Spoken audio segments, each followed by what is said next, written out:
Hi, I'm John Green. This is Crash Course Big History. Today we're going to be talking about the formation of the solar system approximately 4.567 billion years ago. 4.567. Could that possibly be a coincidence?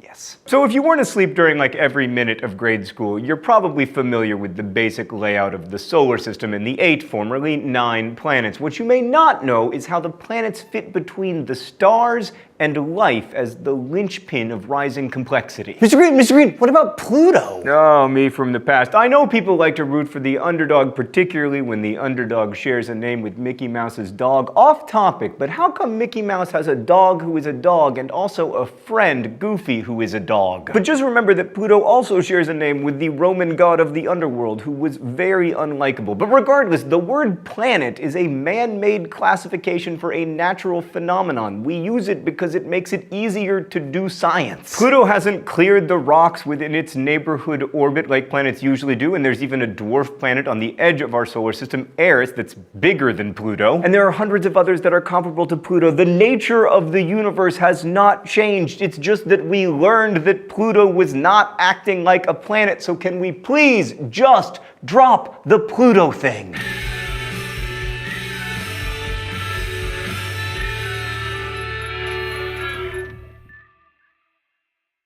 So we're now moving from the scale of galaxies, which involve millions of light years, to a neighborhood that's only a few light hours from the Sun to Neptune, the farthest planet, or at most a light year or two to the distant Oort cloud of billions of comets held by the gravity of our Sun. So last episode we talked about how the stars are like our great many times over grandparents. Well, our Sun actually had stars as its parents too. It's most likely a second generation star, which means that the Sun was formed from the wreckage of previous dead stars, and that it contains elements other than just hydrogen and helium, heavier elements that are forged in the bellies of stars, and some of which are like flung out by supernovae. When our star formed, its immense gravitational pull sucked in 99.99% of all the matter in the solar system, so in this case we are all the 0.01%. But essentially the rest of the solar system is made up of the debris, like the crumbs, the dregs in the bottom of your coffee cup. Our Sun formed over the course of about 100,000 years in what's called a solar nebula, which is like a fiery cradle of wisps of dust and gas. Then the solar nebula began to compress into a star, probably triggered by a nearby supernova that also, usefully, peppered the solar system with even more heavy elements. And then as the Sun slurped up like almost all the matter in the solar system, pressure made the core of the Sun heat up and it came to life. The usual fusion of hydrogen and helium began to happen and continues to happen, which is nice because otherwise the Earth would be extremely cold and also very dead. So how do we know all of this is true? Well, let's talk to Emily from the Brain Scoop. Well, a good piece of evidence is the construction site rubble from that time. Meteorites form a sort of fossil record. Meteorites fall to Earth, and some of them are primitive clumps of nebular dust.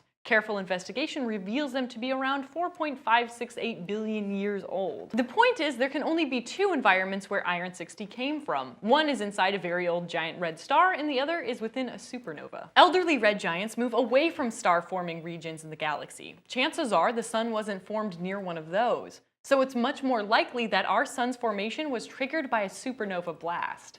So in the early days, the heat from the Sun blasted lots of gassy materials away from the inner regions of the solar system, encompassing Mercury, Venus, Earth, and Mars.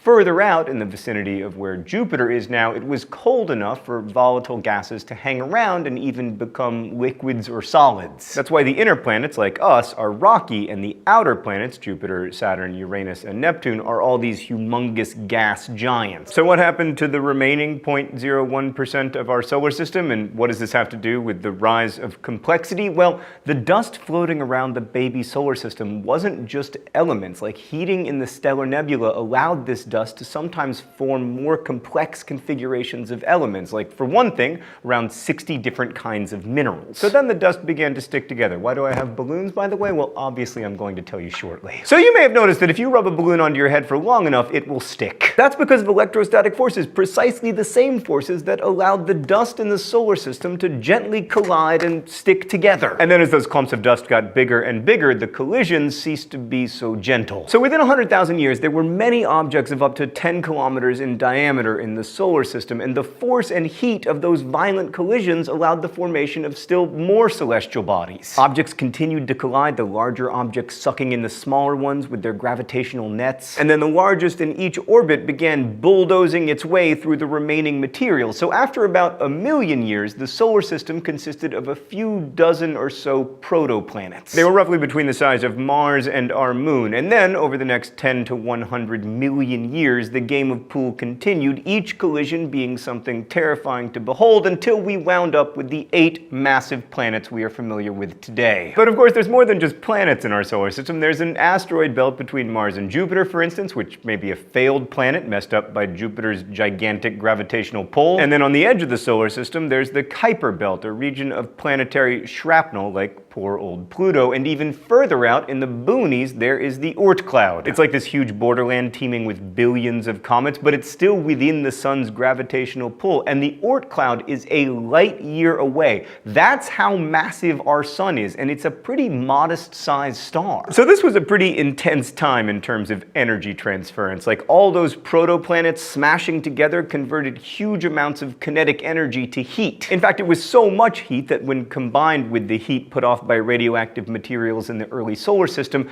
the Earth was a molten ball of lava. Basically, the entire planet was as hot as Houston, Texas. What's that?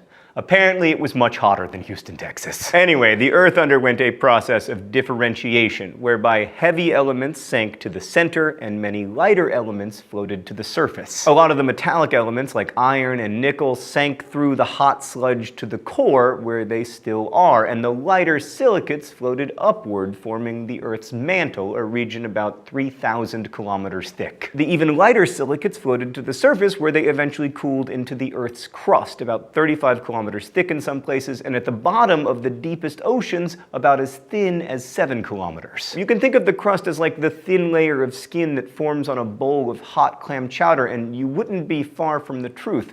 By the way, I could use some delicious geological clam chowder right now, just like my mom used to make, but with more nickel. The lightest materials of all, including gases like hydrogen, helium, methane, water vapor, nitrogen, ammonia, hydrogen sulfide, they bubbled to the surface and were kind of belched out of volcanoes to form the early atmosphere of the Earth, the steam off the soup. And then even more water vapor was brought in by comets falling to Earth, which we appreciate comets, but even though we do have a water shortage, we don't need you to come back. Much of the methane and hydrogen sulfide in the early atmosphere was converted into carbon dioxide, which turned the sky into like a terrifying red rather than our friendly blue of today. So basically, you've got an Earth with a red sky, volcanoes that are thousands of feet high, a black, barren, rocky surface, the foul smell of sulfur everywhere, scalding hot steam, constant collisions of fire and brimstone from above, occasionally splitting the crust open and creating entire oceans of lava. That's why we call this period in Earth's history the Hadean era, after Hades, the Greek god of the underworld. But a couple nice things about this crazy, terrifying ball of fire. One, we weren't there, so it's not bothering us.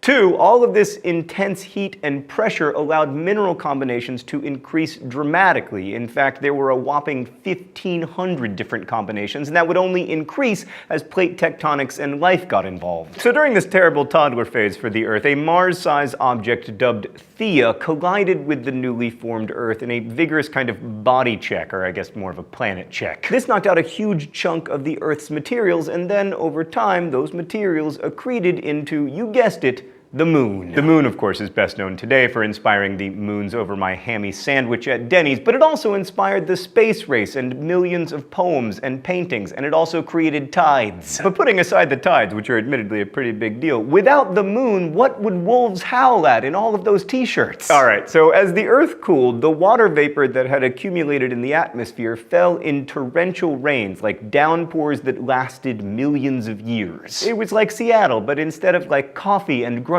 music, there was just ammonia. These downpours created the first oceans. Like, as the Earth's surface cooled below 100 degrees Celsius, water vapor was able to stay in liquid form, and somewhere between 3.8 and 4 billion years ago, we had oceans. Let's talk about food again. This time, though, instead of Earth chowder, let's imagine the Earth as an egg. The crust is as thin as the eggshell. It's also brittle and fractured into segments called plates. Essentially, these plates float on top of squishy, goopy rocks that are close to their melting point. As a result, the surface of the Earth has a history of its own, including the creation of mountains, the explosion of volcanoes, the forging of mighty supercontinents like Rodinia and Pangaea. Plate tectonics affects everything from the movement of continents to the distribution and evolution of species, and is one of the most vital principles of modern geology. It's also responsible for less fun things like massive earthquakes and supervolcanic eruptions that have caused the deaths and even total extinction of millions of species. Finally, the point should be raised that of all the possible scenarios that might kill off the human race, provided we don't kill off ourselves, a supervolcanic eruption is among the foremost of them.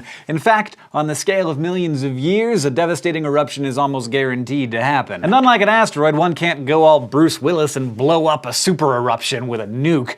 If we're still around, it'll be interesting to see how we cope. Throughout the birth of the sun and the origins of the Earth, there was the chance formation of Goldilocks conditions for life. Like with the porridge and beds that a fairy tale sociopathic blonde pilfered from a baby bear in a break-and-enter job, the conditions for life on Earth were just right. This includes the placement of the planet relative to the sun. The right chemicals were present on Earth to produce the first building blocks for life. More on that next time. Even plate tectonics were hugely important. First, they suck biotic waste, dead things, excrement, underground instead of remaining on the surface. If not for plate tectonics, we'd be more or less swimming in our own you-know-what.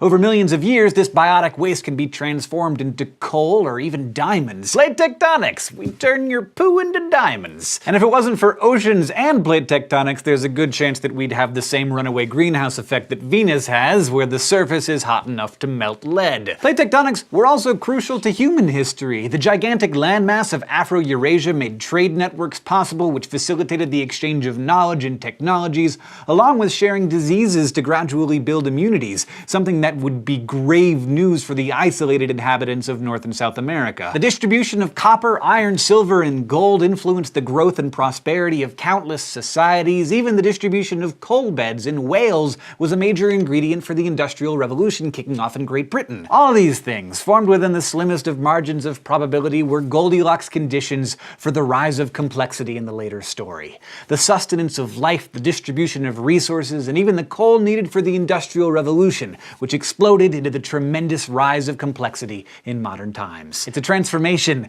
that continues to this very day. So speaking of Goldilocks conditions, knowing about the formation of our solar system and the conditions on Earth that were necessary for life is crucial to thinking about the possibility of life elsewhere. The first so-called exoplanet was discovered by Swiss astronomers in 1995, and in 2002 alone, 31 new exoplanets were discovered by independent astronomers. NASA has taken this several steps further. In 2009, they launched the Kepler probe to look at about 150,000 solar systems in the nearby galaxy. As of now, they've found hundreds and hundreds of confirmed planets with thousands more potential candidates, and estimates are that in the entire Milky Way galaxy there could be as many as 40 billion Earth-sized planets orbiting their stars in the Goldilocks zones for life. And that's just in our galaxy. There are hundreds of billions of galaxies in the universe. Now, I'm not going to tell you that creating life is as easy as shooting fish in a barrel, but if you put 100 trillion bullets in that barrel, you are bound to hit a fish. But given the vast amount of space between solar systems and the fraction of time in which life, to speak nothing of the sliver of time so-called intelligent life, has existed on our planet,